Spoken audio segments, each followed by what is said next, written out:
முதல் கேள்வி, பிழையான தொடரை கண்டறிக. கொடுத்துருக்க ஸ்டேட்மெண்ட்டில் எது தப்பான ஸ்டேட்மெண்ட்டு நம்ம கண்டுபிடிக்கணும். ஆப்ஷன் ஏ பாருங்கள், காளைகளை பூட்டி வயலை உழுந்தனர். இது கரெக்டு. ஆப்ஷன் பி பாருங்கள், மலை மீது ஏறி கல்வெட்டுகளை கண்டறிந்தனர். இதுவும் சரி. ஆப்ஷன் சி பாருங்கள், காலையில் பூத்த மல்லிகை மனம் வீசியது. இந்த மனம் பாருங்கள் 2 சுழி ந இருக்குது.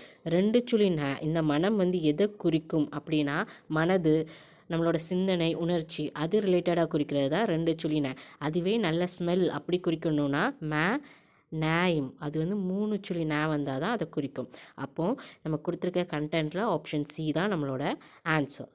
நெக்ஸ்ட் கொஷின் பாருங்கள், தவறானதை தேர்வு செய்க. ஓகேவா, கொடுத்துருக்க ஸ்டேட்மெண்ட்டில் எது தவறோ அதை நம்ம சூஸ் பண்ணணும். ஃபஸ்ட் ஒன் பாருங்கள், கலை. இந்த கலை எதை குறிக்கும்னா ஆண்மான குறிக்கும். அப்போது ஆண்மான்னு பார்த்தீங்கன்னா ஆப்ஷன் ஏலேயும் இருக்குது, ஆப்ஷன் சிலேயும் இருக்குது. அப்போ இந்த ஆப்ஷன் ஏயையும் சியையும் நம்ம கட் பண்ணிடுவோம். ஓகேவா, நமக்கு ஏன்னா தவறானதை தானே கண்டுபிடிக்க சொல்லியிருக்காங்க. அப்போ மீதி பாருங்கள், எண்ணங்களை கலைத்தல்னு இருக்குது.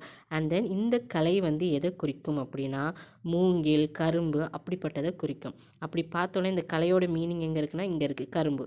ஆப்ஷன் டியில். அப்போ ஆப்ஷன் டியையும் கட் பண்ணிடுங்க. ஓகேவா, பிகாஸ் நமக்கு தவறானதை கண்டுபிடிக்கணும். ஓகேவா, அப்போது இப்போ மீதி நமக்கு என்னது இருக்குது, ஆப்ஷன் பி தான் இருக்குது. அதுதான் நம்மளோட தவறான இணை. எண்ணங்களை கலைத்தல் வித்தைன்னு இருக்குல்ல, இதுதான் நம்மளோட தவறான இணை. அதுதான் நம்மளோட ஆன்சரும் கூட. தேங்க்யூ.